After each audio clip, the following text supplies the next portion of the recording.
So she's a maven of reinvention with a serious social conscience and a need to give back. A certified project manager with over 20 years experience in a variety of roles in healthcare and IT, most recently as the National Marketing Director for Edgewood Health Network. Annie combined her background in project and event management with her passion for recovery to help launch the Real Recovery Film Festival in Vancouver, co-host Vancouver's first recovery radio show, initiate Recovery Day in Vancouver, and facilitate its growth to over 30 cities across the country, as well as co-founding Faces and Voices of Recovery Canada, a not-for-profit dedicated to mobilizing the recovery community. As a person in a long-term recovery herself, she inspires with her energy and enthusiasm, embodying hope for others who struggle with addiction. So I'd like to pass the mic over to Annie. Thank you.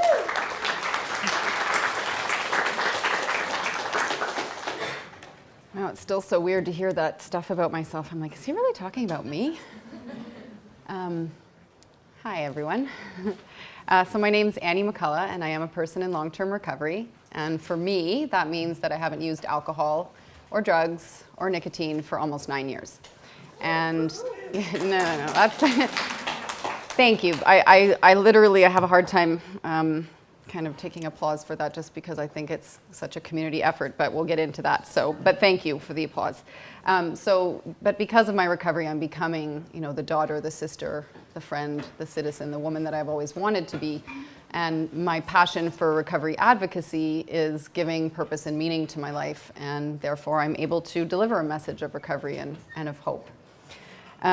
So the language that I just used to introduce myself is language of recovery. And I'll get into what I mean by recovery, and we'll talk lots about that, I'm sure, because I want to be clear what we're talking about. But language really matters, and what we say matters. How we speak about ourselves matters. So when I'm using this language that describes exactly what recovery is for me, I'm not defining it for anybody else. I'm defining what it means literally for me. And by educating other people, be that the media, the government, other individuals who work in the healthcare field, I'm helping to actually educate and help shift perception. So what this language allows me to do is actually show people who aren't part of the recovery community what I actually mean when I use that. So in a way, I'm raising awareness. In a way, I'm making it possible for more people to get help. And as I said, I'm defining it for me, not for anyone else, because realistically, I think there's probably as many pathways both to and through recovery as there are individual human beings on this planet. So, yeah. And one of the problems is that we can't seem to all agree on what it is, right? There's no agreed upon definition of recovery. What it means to me is different what it means to you. What it means at an individual level is different than at the organizational level. And the only common component that I can sort of see is that it's what I like about recovery, or that term, even though I don't think it really adequately defines what we're talking about, but it does promote a strengths-based approach. So we're celebrating successes rather than focusing on the associated deficits. So what I like to talk about in my talk, besides my personal story and some of the history, we'll get into what's happened in this movement and what's going on in Canada. But is really to talk about the fact that recovery does work, that it's working for a lot of people, and we don't talk about it enough. And the government needs to hear about the fact that it's working, because then they can actually apply the money that's out there to things that are actually working instead of constantly giving it to things that aren't working. Not that that's all going to things that aren't working, but just that there's just not enough focus on the actual recovery piece.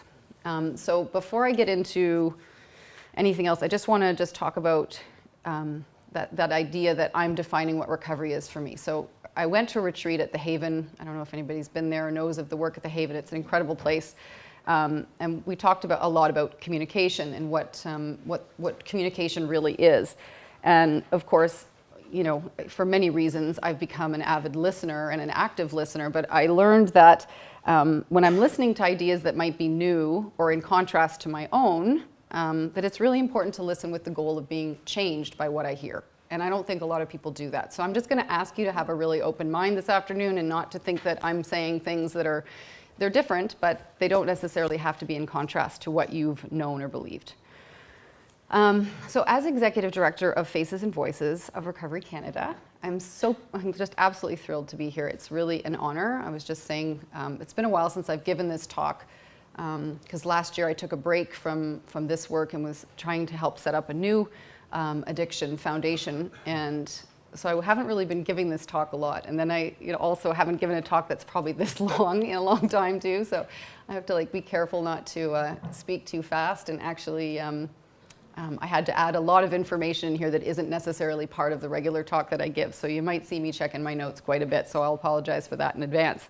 But thank you so much for inviting me, Susan, and the committee. I'm here obviously as a representative of the advocacy movement, not as an educator or a researcher. I'm not a doctor. I was all intimidated by the fact that there's no letters and stuff behind my name. I was looking at all the bios and I'm like, yeah, I'm just Annie McCollough. And you know what, that's okay. That's okay today. But while I'm not an educator or researcher, what I'm hoping just to offer you today is, the experience of someone with a lived experience in recovery. And I'm also in recovery, not just from addiction, but also PTSD. And also someone who's obviously worked on these front lines of advocacy for the last 5 years. And I'm sharing with you in the hope that, that you will see that, it's not just that I, live my life in recovery, that I'm actually thriving in my recovery for the most part. So, I want to take a moment right now just to acknowledge and just have a moment of silence for the loss of the over 900 people that died in this province last year, because of mostly due to the opioid epidemic.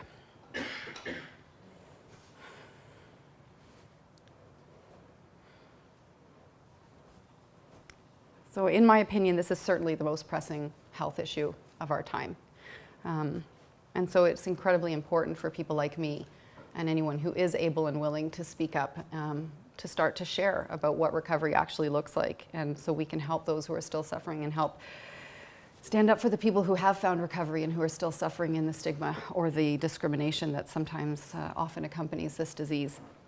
And I'm hoping that I can demonstrate that there actually is a solution. The solution is different and it's not going to look the same for everybody, but recovery does work. And there are many, many recovery advocates who came before me, right back to, Marty Mann, the first woman in Alcoholics Anonymous, who went to Congress and lobbied and did work around this issue to try to reduce the stigma and to get this, to stop having the stigma around alcoholism and addiction. So I'm very grateful to the many recovery advocates who've come before me, and especially those in the US, because we're still very nascent in this movement in Canada. But I do believe that we're reaching, I think, due to the epidemic, I actually think it's a pandemic, but due to the epidemic and because there's been so much work on the advocacy side, we are coming to a critical sort of tipping point with this, which is good. And so, my hope is that the recovery community, and I include all of you when I say that, because it's not just people who are in recovery, but those who support them in various ways, that we need to share with anyone and everyone who will listen that recovery is possible, and that with the right supports, and those look different all the time, I'll keep saying that, it is both achievable and sustainable. In my case, and I think hopefully for most people, there's so much more to recovery than just putting down the problematic substance or the problematic behavior. It's actually creating a much better life for yourself. And I like the words wellness and wholeness when I'm referring to what I'm actually achieving here. So the recovery has, lots of connotations, whether they're to do with medical or whether they're to do with the addiction field, that don't necessarily cover the whole picture. But that's what I'm saying for me, is that my recovery is creating a better life.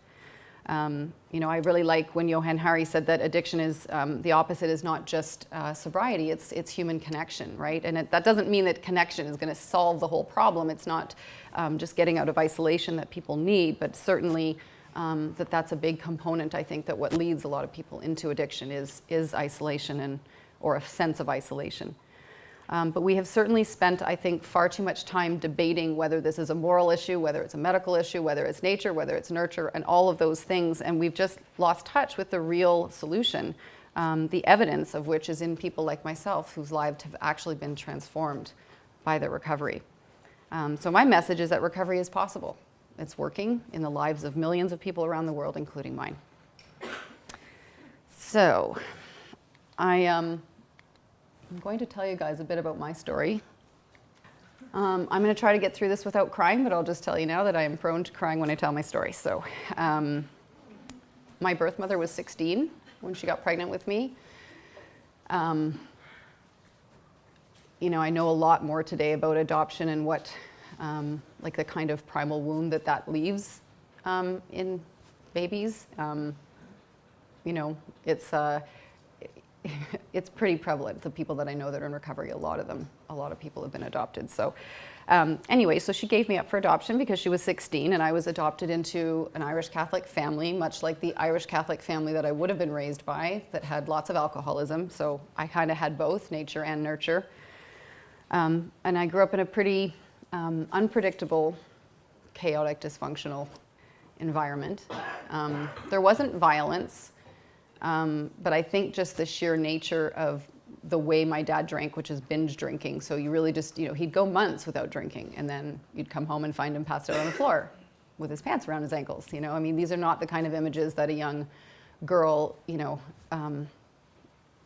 needs to be exposed to. So that's just, you know, an example of what it was like. And there was no discussion ever about my dad's drinking. My mom was a really good candidate for Al-Anon, I guess, but never made it to those rooms or never really had any help with her own denial around my father's drinking. So it was just this really weird place, right? There was no talking about emotions. There was no talking about what was going on. And so everything just kind of felt like I had to figure it out on my own. And so I spent a lot of time alone. I spent a lot of time alone in my room, reading, listening to music, escaping into, you know, pretty much anything that I could. Candy was a good one too.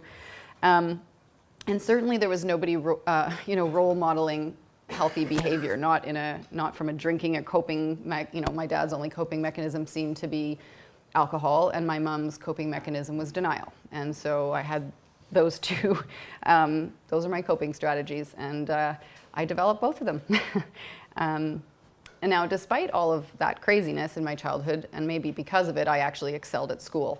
I was a straight A student. I got put in the gifted program. Yeah, and I was an avid reader. So I guess, you know, I'm take the good, take the bad, right?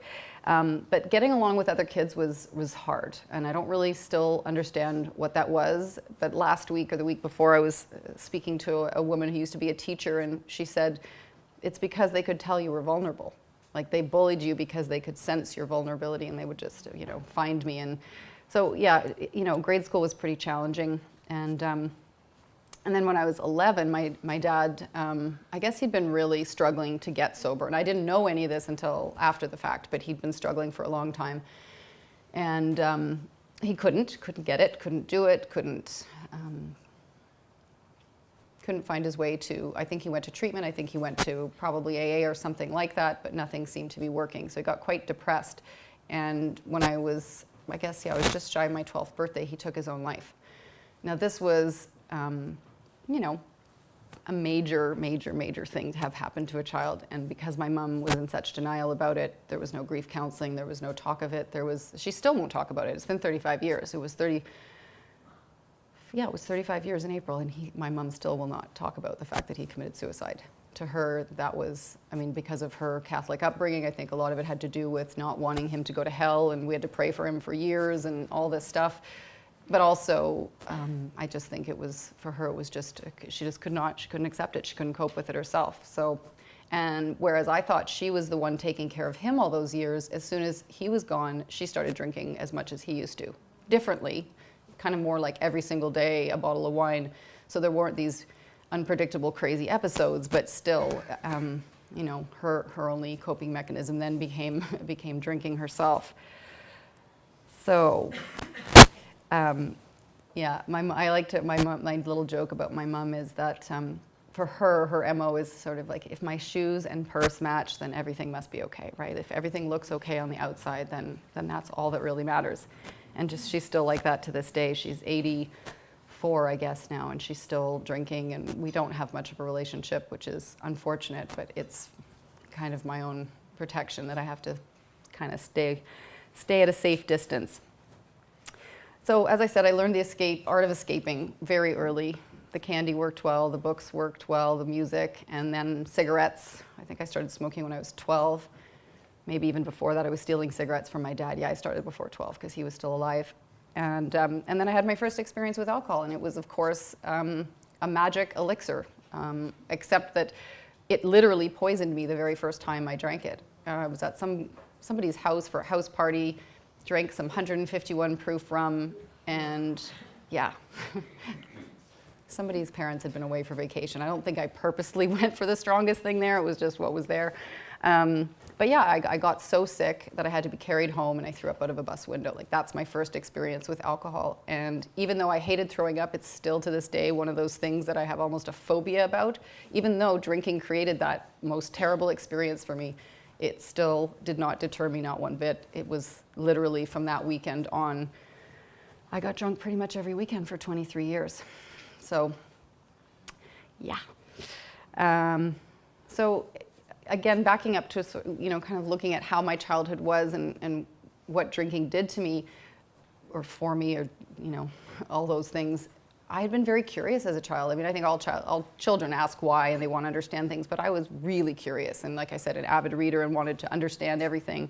And I absolutely lost that curiosity while I was drinking. I stopped reading, I stopped playing sports, I stopped being interested in music and playing in the band, all those things that I'd loved and were passions of mine as a child. I just completely lost interest in it. Just literally, it was as soon as I was introduced to the drinking and the partying and the boys, and that's a whole other story, it's like nothing else mattered.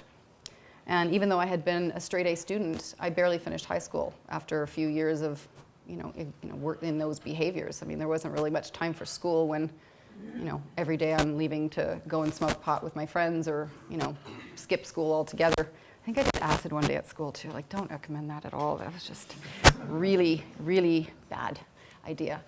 And the other thing I'll say, because I think a lot of it had to do with the bullying, is that I remember sort of thinking to myself when I went to high school, at the beginning of high school, like, I will do whatever it takes not to have that experience again. I'm just going to make sure that I fit in, and I'm not going to feel like that outsider again. Which may have been exactly why I was led to, that group of people or whatever. So anyway, so when I was 20, I had what I will call my first wake-up call, what should have been a wake-up call to change and to become maybe a different person. I was on my way to go and see an ex-boyfriend who, let's just say he definitely qualified for having alcoholism, I'll say, and very jealous and rageful, and he'd even hit me a couple of times, which I still can't believe to this day that I put up with. But anyway, I was on my way to go see him because, that's the kind of behavior that I used to do. I used to spend time with people who treated me terribly. And as I was crossing the street, and I could see him, he was at the gas station. I could literally see him. Maybe that's why I wasn't paying attention, but I walked in front of a car and got hit by a car. And I broke multiple bones, my pelvis, my leg. I was in the hospital. I didn't walk properly, kind of on my own for almost a year.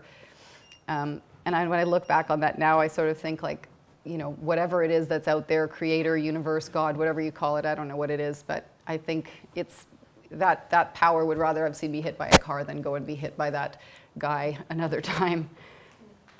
So I took some time off, both to heal and also, I guess because I really didn't finish high school, I needed to wait until I was old enough to be an adult student before I could try and go to university. But it was that year that I'd been in the accident, so getting around on a cane just didn't seem to work out. But it was a pretty good excuse to just not continue. So I didn't even last a semester. I don't think. I was at Ryerson in Toronto at the time. And when I look back on all that now, I think, most people would change their behavior to meet their goals. I mean, I was a straight A student. I could have probably done anything I wanted to do, right? And instead, I just changed my goals to meet my behavior, which is, it is what it is. So I moved to Vancouver when I was 24, and a lot of people would call that maybe, I just fell in love with Vancouver. I don't think it had anything to do with trying to run away from my past or anything like that. I just came out to the West Coast and went, oh my God, this exists. I need to come here. So when I moved to the coast, I got into the DJ scene. It was 1994, raves were happening, and my love of music was reignited, and I think that was a great thing for me because it did reintroduce me to music, and I loved it. And I spent the next 10 years traveling around the world, DJing, playing at parties, nightclubs, things like that. And of course, that it kept my drinking and drugging well fueled, let's put it that way. And in 1999, I had what I will call my second wake-up call. I was working at a after-hours nightclub. Actually, I was running it. I was the DJ. I had a business partner, and one night, a whole bunch of our staff didn't show up, and people were in that place that were, not the most savory of characters. Let's put it that way. There was always lots of drugs and probably gangs, and my business partner was shot and killed. And I didn't actually see the shooting, but it was, I was just in the room next door. I heard the noise, thought it was the speaker blowing, and then everybody started, running around. It was pandemonium, and, my reaction to that was to, run away as well outside, and then literally run back to Toronto as fast as I could, because I just felt like my anxiety and things that I was having panic attacks. It was just absolutely one of the most terrifying things I've ever experienced. So I think another opportunity was given to me where I could have really looked at my life and changed things about my life, and yet that's not what happened. I did probably spend a few months recovering, if you will, and living with some friends and not being part of that party lifestyle. And then some friends from high school opened a nightclub and asked me to work there, and I went on to spend the next, I think, 5 years, 99 to 2004, every single weekend in a nightclub in Toronto, getting drunk and high every weekend. So it was, another missed opportunity, I think. And as I mentioned, so the boys is kind of a separate story. I'll just say that from 14 till 33, I had a boyfriend, always, every minute. There was no space for me. It was just me constantly looking for approval from people, I think, that could never provide it. Every single person that I chose to be involved with was alcoholic, and some of them were abusive emotionally. Derek was the only one who was physically abusive, but they were all such unhealthy choices for myself. And I know today that my trauma was doing the picking. It wasn't me picking those people. It was my childhood traumas that was picking him. So in 2003, I met the man who would become my future husband. And Greg was a partier, but he was straight, as in drugs for him were a deal breaker. And he was very clear that he was not going to put up with any drugs in his environment. So I was 33. I thought, yeah, of course I'm going to stop doing drugs. Why would I keep doing drugs? I mean, I need to stop this anyway. And I really believed that I would be able to. I didn't think it would be a big deal at all. But somewhere along the line, I had crossed a line, and I didn't even know I had crossed it. And so for the next, 4 years, I basically hid my drug use from him, but continued to use drugs when I was with my friends, or just sneak off. He wouldn't know the difference. Drugs weren't part of his life. He wouldn't know the difference between someone who was drunk or high. So it doesn't really build much of a foundation for a relationship, if you can imagine. But in that time, we did get married, and we bought a house, and we were back in Vancouver, and it was July of 2008. Yeah, we bought our house in July of 2008. And it was that summer when I finally realized that this was a problem. I had been speaking to counselors, therapists, and I kept making these commitments to myself where I'd say, okay, I'm going to stop, or I'm not going to do this, or I'm just going to drink tonight. I'm not going to do the drugs. But I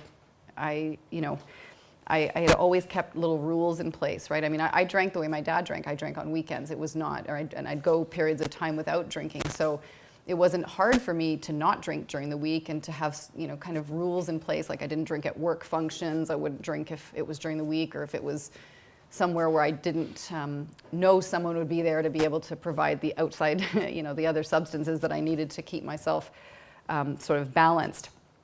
But on August 21st, I broke all of those rules. I went to a work function. It was on a Thursday night. My husband was away on a fishing trip, and I blacked out.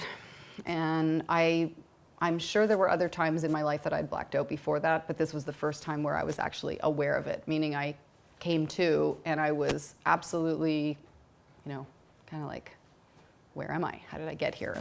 The last thing I remembered was being at a dinner table at a restaurant in downtown Vancouver, and now I'm in a room with someone who I know, thank God, but not somebody that I should be in a hotel room with, and not somebody that, I had any recollection of getting there with that person. So it's a pretty terrifying moment when, you're being told that you were obviously walking and talking and doing things, but not having any memory of them whatsoever.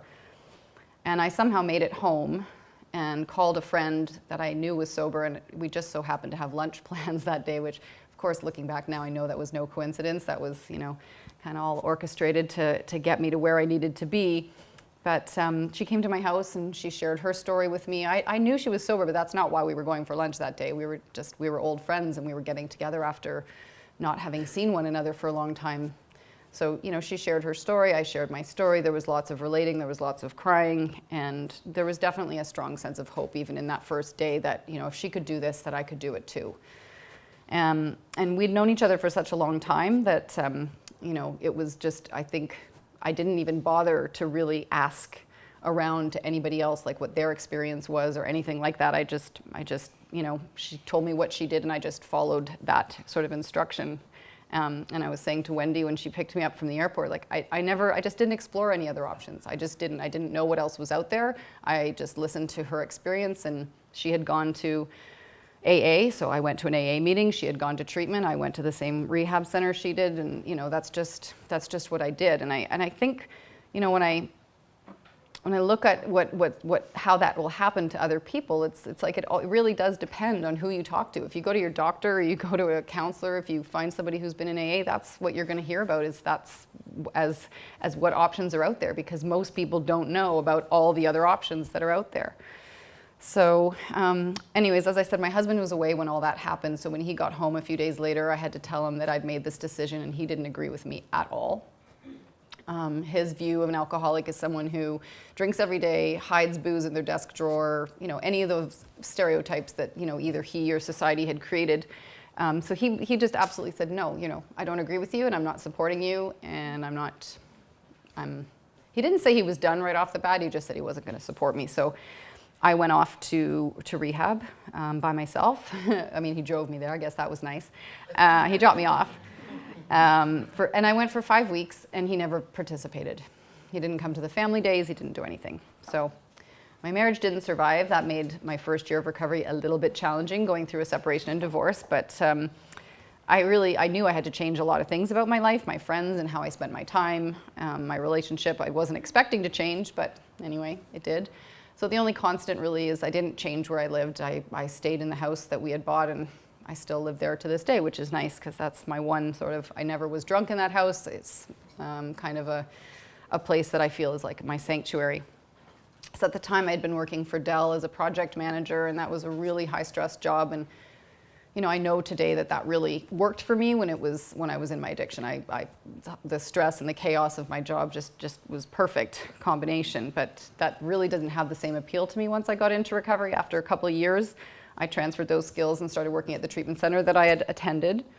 And from there, I got introduced to advocacy, and I'll get into that when we get into the advocacy piece. But the biggest thing I did is went public with my recovery. Now, of course, working in the field, it's not that hard to be public about your recovery, but it was hard to see my name in the paper, talking about one of those things that was in my introduction. It was either the film festival or bringing Greg Williams to something where, my name and the word alcoholic and addict was in a newspaper that my mom and brothers and sisters and people could read. But, I have absolutely no regrets about it today, because there are in fact, this morning, the reason I wasn't in the first talk is because someone was reaching out to me, someone who's a friend of mine whose mom was like, help, I don't know what to do, my daughter needs help, blah, blah, blah.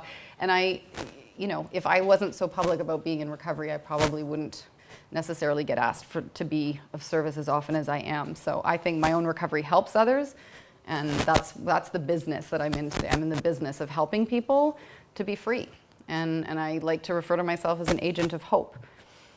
So last year I began another level of my recovery around PTSD. So all of those traumas that I've talked about, my adoption, just the crazy dysfunctional family,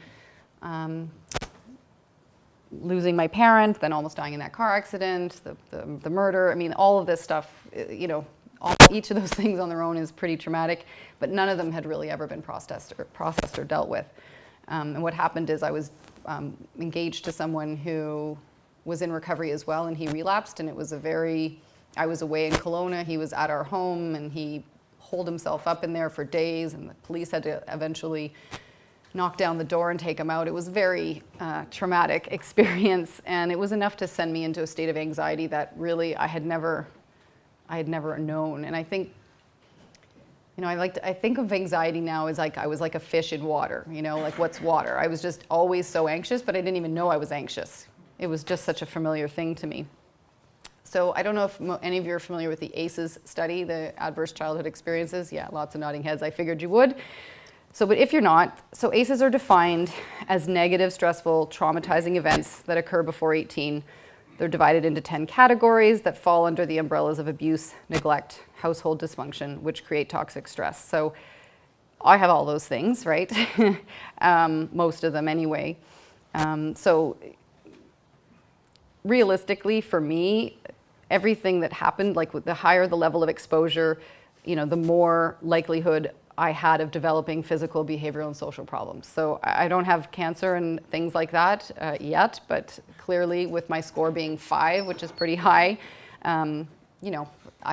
it's not surprising that most of the things that I did experience, like addiction, I was certainly X number of times more likely because of that. So now that I understand that my trauma is significant and that it needs dealing with, I really just had to learn how to stop running from it. When I said that I am in recovery and I haven't used alcohol, drugs, and nicotine for almost 9 years, it doesn't mean I haven't used shopping, relationships, food, and anything else that I could to numb. So I'm trying now to learn to just allow myself to be with the pain. And it turns out that grieving is actually one of the keys to recovering, which I didn't really do a lot of grieving. I did a lot of numbing. So it hasn't really been easy. I think the path of recovery from PTSD is probably, it's going to be lifelong, just like my recovery from addiction.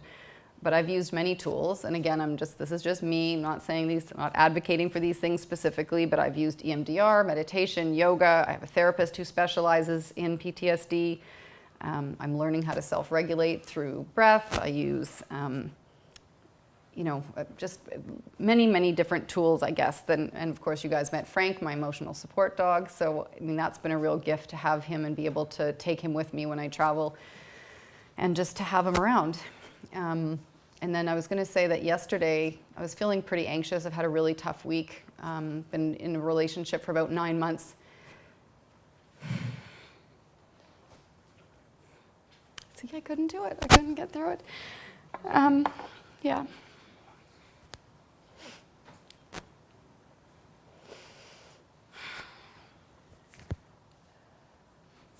So what happens when relationships end for me is all my trauma gets triggered again, right? So I go right back to that place of I'm being abandoned, I'm not good enough, all the shame, all that stuff. So I went and saw somebody here in Nelson yesterday who does cranial sacral therapy. It was amazing. It just took me from like way up here to just really being grounded in my body and as Pat, what is it? Parasympathetic. Is that what he did, Pat? Got me back into that nervous system, which is much better for me. So, really, I've tried, there's really nothing that I won't do. If somebody tells me that this might be helpful in my recovery, I'm going to try it because I want to be free, like that's when a guy asked me yesterday, like, what do you want from today's session? That's all I ever want. I just want to be free, I just want to feel like I'm not, I'm not going to get away from my addiction. I'm not going to get away from my PTSD, but I think there are lots of things that I can do to be free. And so anyway, so today I kind of know that the reasons why I use drugs and alcohol, weren't just because they made me feel good. I think they actually were part of the cycle of making me feel terrible, which is what I was actually used to, right? It's not like I want to feel terrible, but that's what I'm used to feeling. And I tried, lots of times to do lots of things when I was, I went and saw a therapist, but I was never really honest with them about exactly what I was doing, how much of it I was doing. So they couldn't really help me. And I tried I was doing yoga probably for a good 15 years before, well, let me think about that. 8 years I was doing yoga before I got into recovery. But things of a spiritual nature don't really seem to work when you've got this barrier of alcohol and drugs. They don't really integrate, so it just keeps things in little compartments. And I was just thinking, it's so funny. So many of the things that I've learned in recovery, I learned by saying something either out loud or in my head that it sounds like it's nothing, but it's actually really profound. So yesterday in my hotel room, I noticed this pillow that Frank kept going over and like fluffing up and sitting on. And I thought, oh, that's a really nice pillow. And I realized then after, I was like, oh my God, all that time I thought that was a pillow, but it's a blanket. And that's been my recovery, right? It's like my perception is not right a lot of the time. It's not a pillow, it's a blanket. So that's kind of, yeah, that's sort of how I learn. But when I am looking through the correct lens, like the one that is, you know, when I'm kind of balanced, when I'm feeling good, I know that my life today is amazing, right? Like my life is really amazing. And it doesn't mean I don't have challenges and that life isn't painful, you know, pain is inevitable. But suffering, I don't have to do. You know, I have tools, I have lots of them, and the only way I really suffer is when, you know, I think things should be this way when they're this way, you know? So acceptance and having sort of an attitude of being grateful for everything that, I just went and saw, I was part of this event in New York City last week called She Recovers, and Glennon Doyle Melton, who's this great blogger in the sober world, she calls them AFGOs, another, pardon my French, fucking growth opportunity, which, yeah, which I'm getting a little tired of how many of those are in my life, but you know, yeah. So the other thing I think I did a lot of the time was just really, you know, I really wasn't happy with my own consciousness, right? I was constantly trying to change it, and you know, what I was saying to the world is that I don't trust it. Like I don't trust myself, I don't trust life, and if I don't value my own experience, then how am I going to learn from it? So today I know that I've made there's a lot of impressions that I've made on my subconscious mind, and I've lived for years with those impressions. So I'm not going to change it all in one day or even a few days. It's like I have to just be really patient with myself and really just try and be loving and be gentle with myself, and a lot of self-care to get rid of those destructive, critical ones. And you know, I guess, you know, freedom for me is happiness. That's really been my goal, and like I said, it's just if there's nothing on my bucket list at this point other than peace. I don't care anymore about stuff and how much and any of that stuff. It's really just about peace for me. So connection is what I was always seeking. You know, I felt when I got into recovery, I realized that I was disconnected from me, I was disconnected from you, I was disconnected from anything that was, you know, maybe greater than myself in any way. And I think that, you know, by becoming connected and living in community, that those are the prevention and the treatment for my dis-ease. And I'm much happier when I remember that I'm part of a we and not just a me.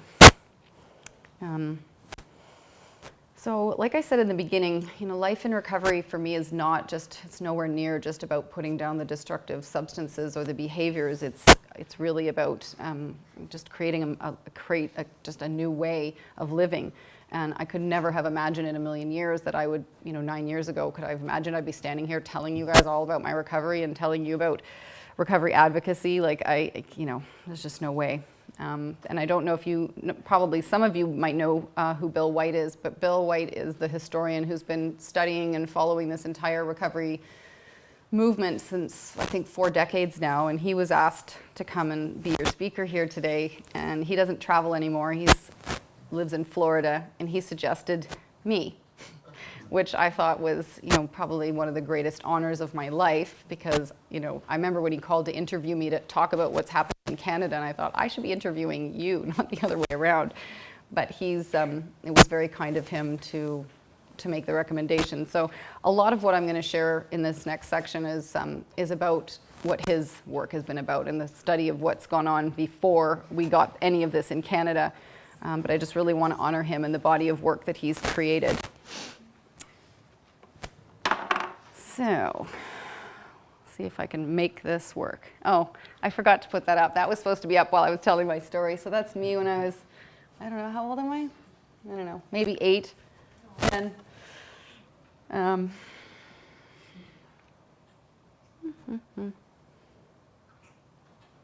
Sorry guys, just have 2 sets of notes, so I just have to fix this.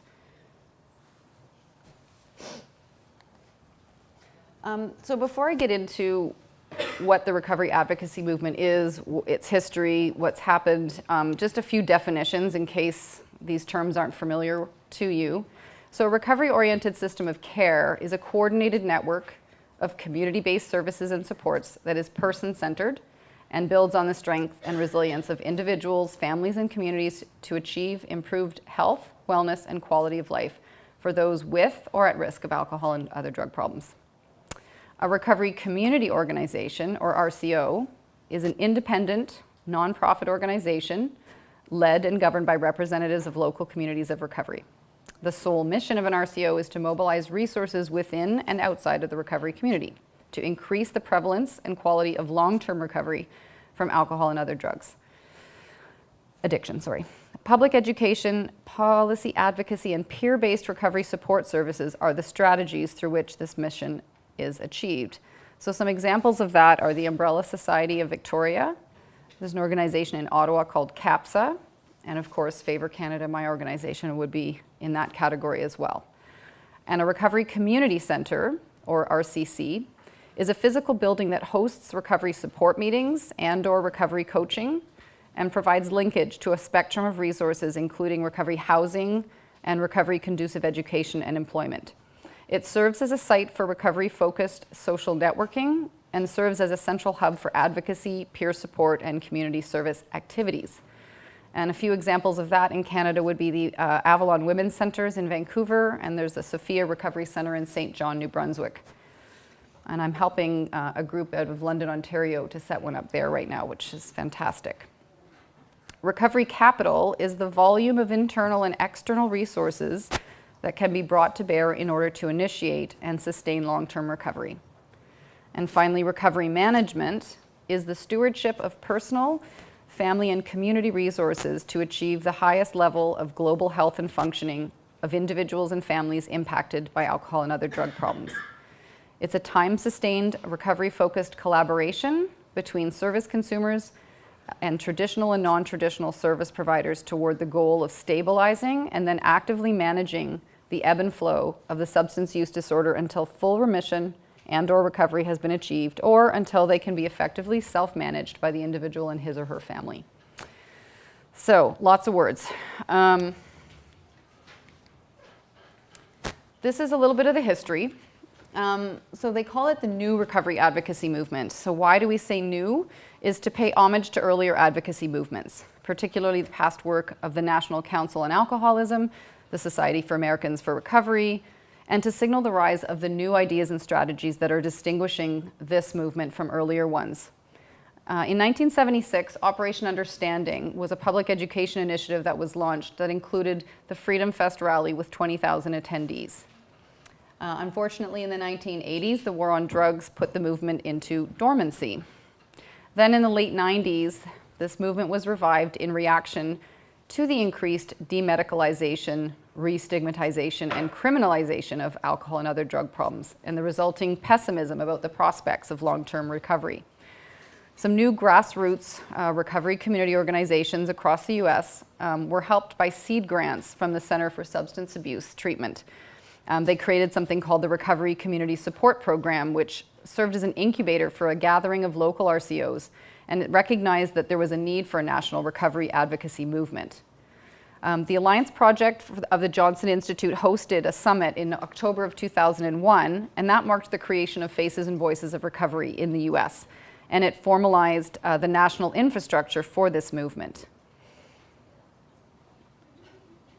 The organization of this movement, the heart of it is more than 100 grassroots RCOs operating in the local US communities. And the infrastructure from its beginnings has been a collaborative one. There's a whole bunch of key partners, including Favour, Young People in Recovery, Unite to Face Addiction, and people in medication-assisted recovery have been represented by a National Alliance for Medication-Assisted Recovery and the National Alliance for Advocates for Buprenorphine Treatment. So local RCOs are now represented. They have an association that represents all of them. And these new recovery support institutions, which are a key product of this movement, are represented by things like the Association of Recovery Schools and the Association of Recovery Education. And they're funded by a mix of government and foundation grants and private philanthropy of people in recovery and their allies, including families who've lost members to addiction. There's an incredible organization called Facing Addiction that was co-founded by my friend Greg Williams and Jim Hood.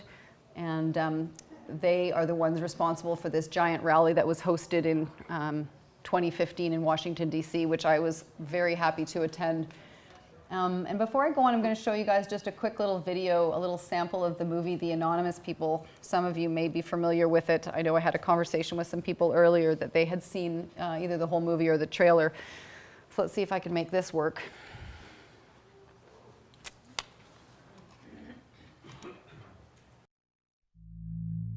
Whether we want to admit this or not, this is our Black Plague. There's 25 million people that suffer from this illness. We have an epidemic. It's a national crisis that untreated addiction cost our economy over $550 billion last year. It is disgraceful that we have done so little about it thus far. Once you're an addict, you're that thing that they have to hide. So many people think of addicts as homeless people living under bridges. The media is difficult for us to battle against because the negative news about addiction is dramatic. You know what we in the media do? We wink it. We Snoop Dogg it. Hey, oh yeah, they're stoned, that's fine. If everyone thinks of alcoholism and addiction as a negative thing, no one's going to want to go get help. As a culture, we are still very rooted in just say no.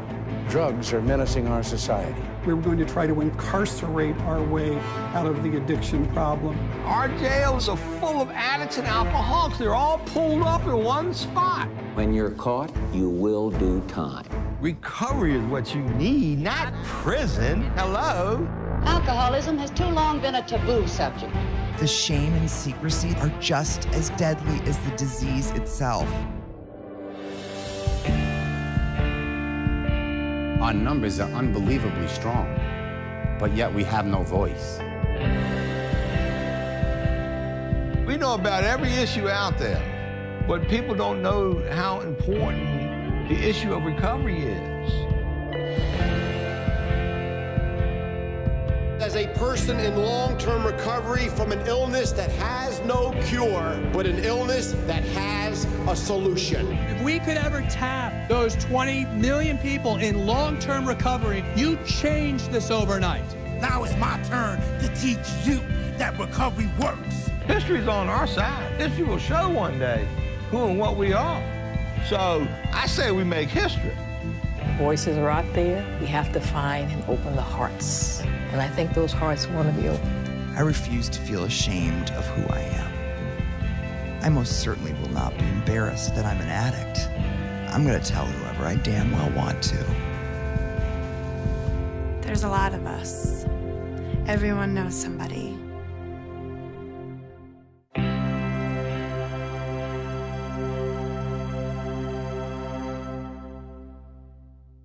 So when I saw the trailer to that movie, it was in 2012. That movie wasn't even finished being put together.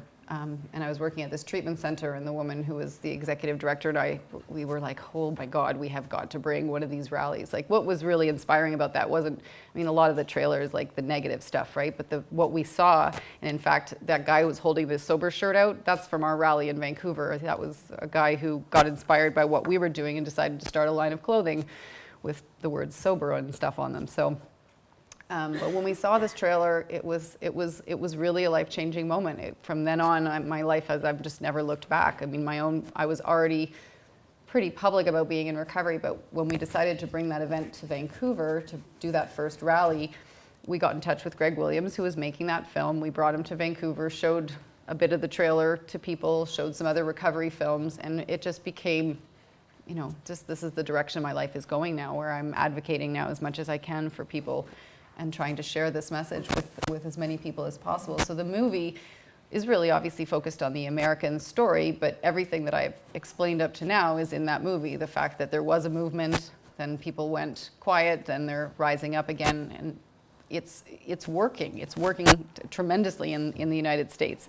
So these are some of the messages that the advocacy movement are their core messaging. They're evolving just like everything else, but these are their key messages, that it's a living reality, that there are many pathways and they're all cause for celebration, that recovery flourishes in supportive communities, it's a voluntary process, and that recovering people are part of the solution. Recovery is giving back what addiction has taken away from the individual, the family, and the community. And that recovery can be spread in local communities by increasing the density of recovery carriers. So that's either physical locations, social and cultural spaces, and anything that's supportive of recovery. And if you want to know if this is working, some of their major accomplishments are that, like I said, there's now 100 local RCOs in the US. There's recovery-focused social media. There's recovery message training. There's recovery summits all the time. We've done studies on, or they've done studies, I should say, on public attitudes towards addiction recovery and the demographics and experiences of those citizens in recovery. As far as policy goes, they've changed all sorts of things. They've got a Mental Health Parity and Addiction Equity Act now. They've got the Affordable Care Act. They've got a Comprehensive Addiction and Recovery Act. These are all things that have happened because people got out there and advocated. They now have, the Office of the National Drug Control Policy. They have SAMHSA. They have all sorts of planning and funding authorities. And they have inclusion of recovery within the National Drug Strategy now. Under professional influence,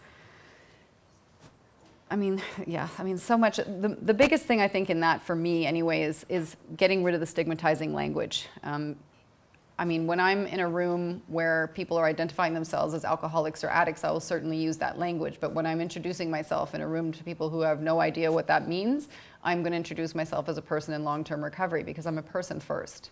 I don't need to be identified by my disease.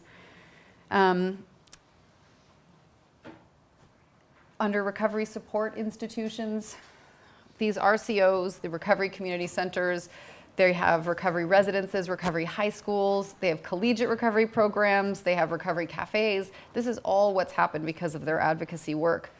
And then the international spread, of course, like to places like Canada, there's also movements in South America, Africa, and Asia and Australia.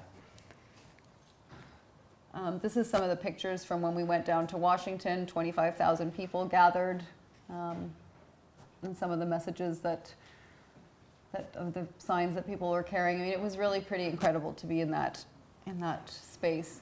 So here's a little bit of the history in Canada. I won't spend too much time here, but in 2013, our federal health minister at the time, Rona Ambrose, hosted a roundtable, which I was fortunate enough to participate in. A couple of years later, the Canadian Centre on Substance Abuse, which actually just this week changed their name to the Canadian Centre on Substance Use and Addiction. They hosted the first ever recovery symposium along with Favor and were 50 experts from across the country. And we came up with a national commitment to recovery addiction that day, and it was signed by participants.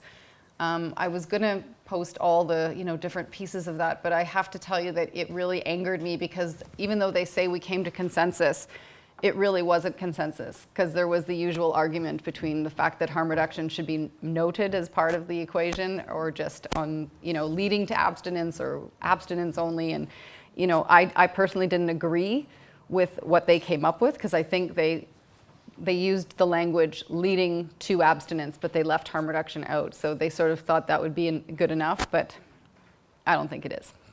But from that symposium, a National Recovery Advisory Committee was formed, which I sit on along with another 9 or 10 members. And this is the picture of the document that we signed and everybody there in Ottawa a couple of years ago. So these are some of these are the declarations that we made, that recovery is real, attainable and sustainable, it's an ongoing journey, free of stigma and discrimination, that individuals, families, workplaces, and communities are celebrated for their perseverance and commitment, and that recovery-focused services and supports are based on collaboration. And these are the principles. And again, this is lots more information. I'm happy to share any of these documents with people. I didn't make copies of everything, but if anyone's interested, please see me afterwards. So of course, there are many pathways, which that makes me very happy that we included that it requires collaboration, that it's a personal journey toward well-being, which I really like, that it extends beyond the individual, it's multidimensional and involves everyone in the community, including family, peers, workplaces, and the community. So we did get our first Recovery High School here in Canada. It opened in February of 2015 in just outside Toronto in a place called Barrie. In 2016, the CCSA finally, in partnership with NRAC, launched the first ever Life and Recovery Survey, and I'm going to speak to that in a few minutes on a separate slide. But this is the first ever study like this in Canada, so it's amazing that we finally have information now about how people are getting into recovery and what they're using and what barriers are still existing. We spoke a bit about Recovery Day. So we started that in Vancouver and Victoria in 2012, and that has now grown to, I think there's going to be 35 cities this year celebrating during the month of September. And what we've done as an organization to help that is created a Recovery Day toolkit, so that new cities that are onboarding can figure out what they might like to do in their city. And each of those events are completely unique to each city. Some people host barbecues, breakfasts, rallies, marches, dances, whatever is appropriate in their own communities. And then recovery message training, which is something that, again, the US developed, is I'll go out to different organizations and different people and help them learn how to speak about being in recovery in a positive way, using that language of I'm a person first, and learning how to speak about their story in a positive way. And now this September, in just outside Vancouver in New Westminster, there's going to be something called the Recovery Capital Conference. And this is really incredible because everyone that they're bringing in are the people from around the world who've already been doing this kind of work, who've been either promoting a recovery-oriented system of care in their country, or they've decriminalized things like in Portugal. So that's going to be an amazing conference. Just if this topic interests you, I think it'll be pretty amazing.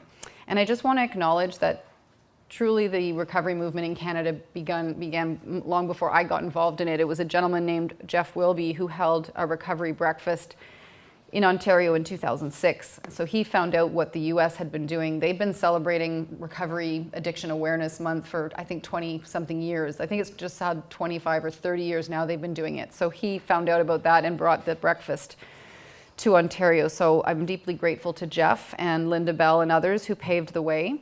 And they started something called the Silver Ribbon Campaign, which Favor Canada has now resurrected. So this September, if you see them around, please pick up and wear a silver ribbon, because it's the message is that recovery is the silver lining of addiction.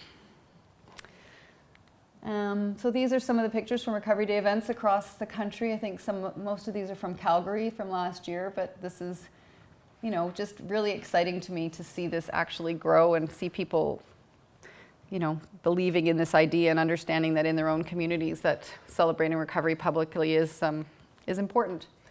So these are some of the strategies that we need in Canada, what else we might need to do, the now what, if you will. So what we need to do is to build strong grassroots recovery community organizations. We still don't have a lot of them, and we need to link them into a national movement. We need to advocate for meaningful representation and voice at the municipal and provincial and federal levels, so that people who are in recovery and their families are actually involved in the decisions. We need to assess the needs related to the adequacy and quality of local treatment and recovery support services, and of course that's going to look different in every community.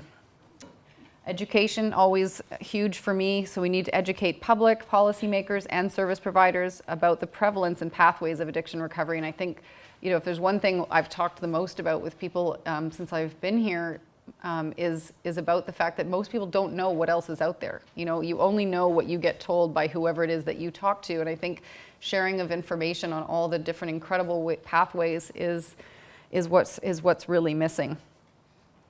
We need to develop human and fiscal resources, so we need to expand support for addiction treatment and recovery support services. We also need to create recovery community centers. There's so few right now, and there's really, until recovery is sort of visible on Main Street, whether that's here in Castlegar or, whatever communities we live in, that's a visibility factor that I think is going to be key. And of course, celebrating recovery. So these public events that offer living proof of recovery are hugely important. So more rallies, more marches, concerts, etc. And then we need to support research. So, we know that there's a really, we need to remove barriers. We need to get better access to service. But, the research into those things and the addressing of the stigma, has to have more targeted interventions. So I know that Newfoundland just did a recovery summit last month, I think it is, and they put out a document for their mental health and addiction strategy, and it's all about recovery-oriented system of care. And New Brunswick's doing the same thing. So we're getting there. I think people are starting to use this language, and they're starting to include it in their strategy. So the only other thing I want to talk about is this survey, which we literally released the results yesterday. So you guys are some of the first people in Canada to get this information. The results were released in St. John's, Newfoundland yesterday by the committee that I sit on and some other members of the CCSA. So this is an infographic that's available on the CCSA's website. I just tried to at least get a little snapshot of it for my presentation. So as I said, until recently, the only available research in this area was out of the US. And although, other countries like the UK and Australia had done some research, we didn't have anything until now. So these findings, they don't tell us exactly how many Canadians consider themselves to be in recovery, but they did double the number of respondents expected. I think there was over 850 people who responded. And it does give us a lot of information about the experience of the individuals, how many of them have sought and accessed specialized services, and with what results. So, for instance, I think participants used on average 6 of 17 different recovery programs, as well as a number of other informal supports during their recovery journey, supporting the view that recovery is unique to the individual and includes many pathways. 47% reported barriers to initiating recovery that were specific to accessing treatment, which none of us are going to be surprised by long delays and a lack of programs in their community, and of course the cost of recovery services in some cases.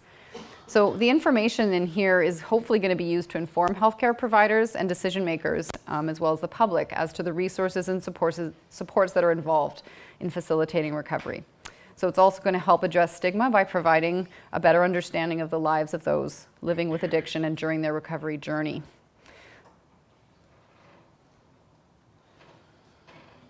So if you'd like to get a copy of the full report, it is on the CCSA's website. There's a lot of information in there. I couldn't possibly even try to give it all to you in this short time.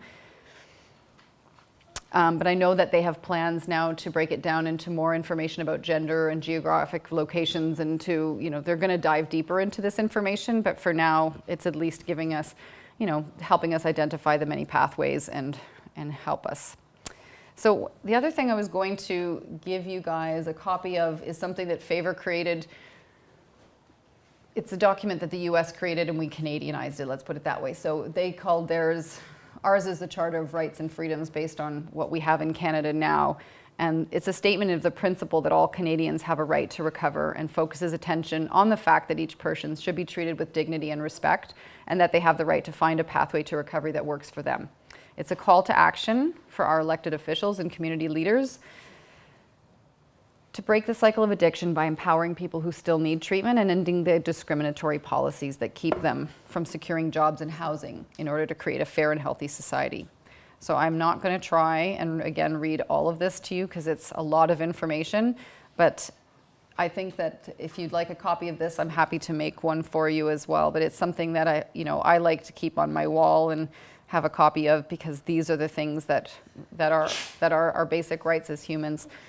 And of course, we can't just stop at a Bill of Rights. There are many other things that need to happen.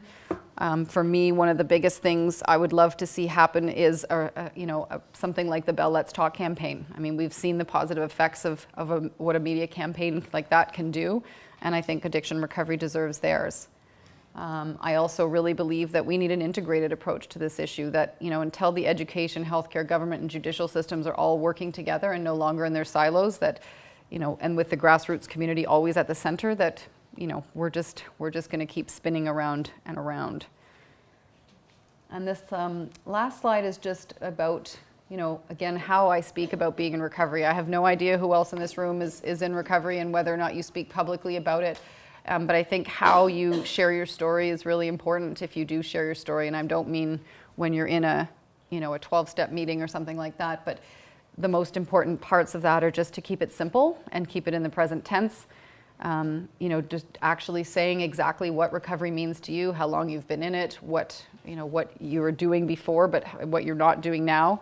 And then you focus your story on the recovery piece, not so much on the addiction. And what you're trying to do there really is to help people understand that there's a lot more to your recovery than just putting down those substances or the behaviors. So that's kind of there's a lot more. I have a ton of ideas on what I think needs to happen to fix our broken system. But since I don't have the evidence to back it up, I'll leave it to the good people who get paid big bucks to study these things to give you the answers. But, I came up with a little, I've been saying lately that my favorite word is and. It's not this or that, it's and. I don't like the word but, I like the word and, and there are many things that we need to do, but I think we need to do all of them. It's not just one or the other. So I believe that good mental health is the responsibility of both the individual and the workplace and community in general, that we all need to help foster what I would like to call social recovery. I love that Creating Caring Communities is the name of your conference. We don't actually recover in hospitals or in detox or treatment centers. We might begin our journeys there, but we actually recover in our communities. One of my favorite words is seva. It's the Sanskrit word for selfless service.